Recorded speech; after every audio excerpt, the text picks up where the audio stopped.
first time I met Parris, it was like meeting God. It was just light shooting out of him from all sides. I'd never seen anything like it. And now I live next to the woods where a railroad track cuts through the woods. But it looks really nice, actually. And I sometimes just like to walk through there for fun. And I just really like flowers too, because my mother was a botanist for a while. And she loves to plant a bunch of different flowers everywhere and herbs. His early work was uncomfortable to watch, and at the same time it left me wanting more.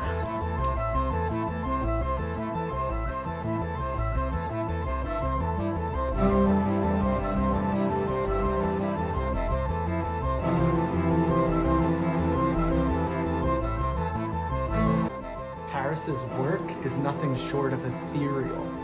Oh, his first piece, Noise, at Mocha in Los Angeles, and it was breathtaking. The way he commanded the space, you just couldn't help but be present with him. It changed my life. Gosh, I actually saw a piece that Parris did like a couple years back, and it was one of those moments where like you're watching the thing and you sort of forget that you are watching it, and you become such an avid participant in the piece, and which is, I'm sure, obviously the point.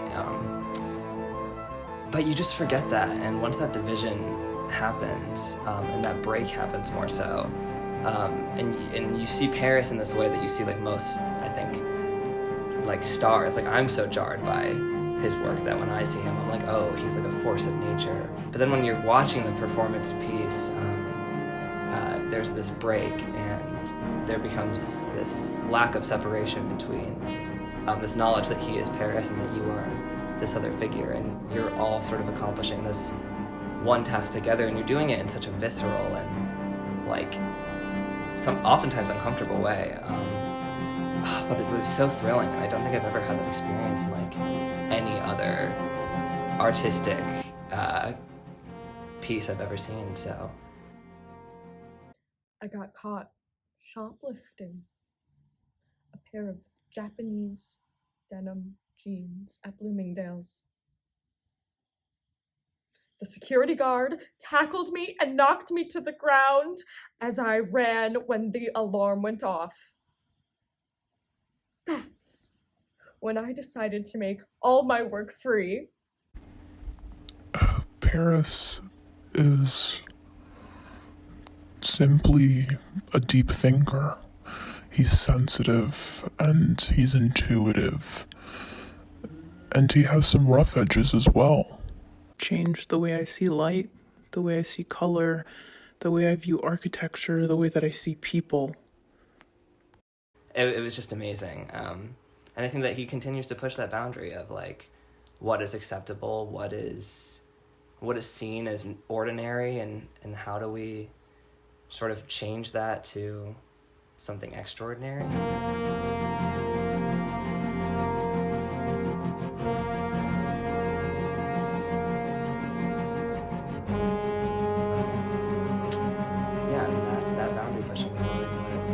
I get behind, I think, as an artist, and it's just so thrilling.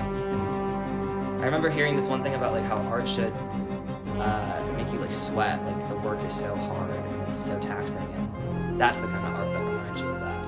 So, yeah. What was it like when you met him for the first time? Oh my god.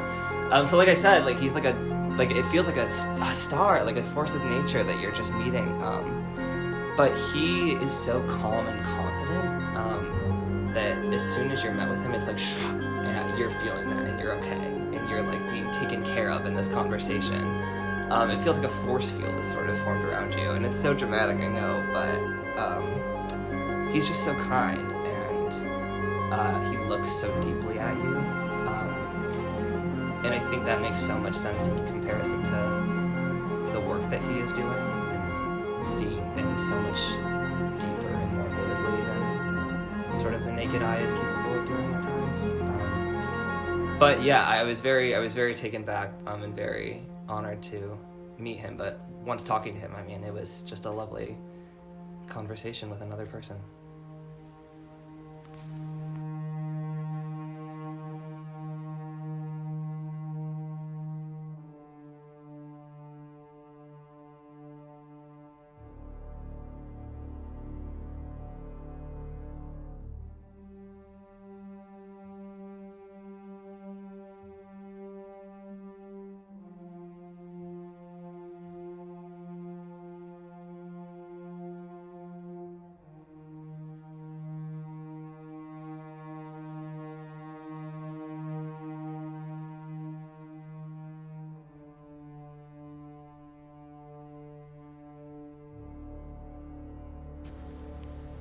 When I work, I don't do, I just feel.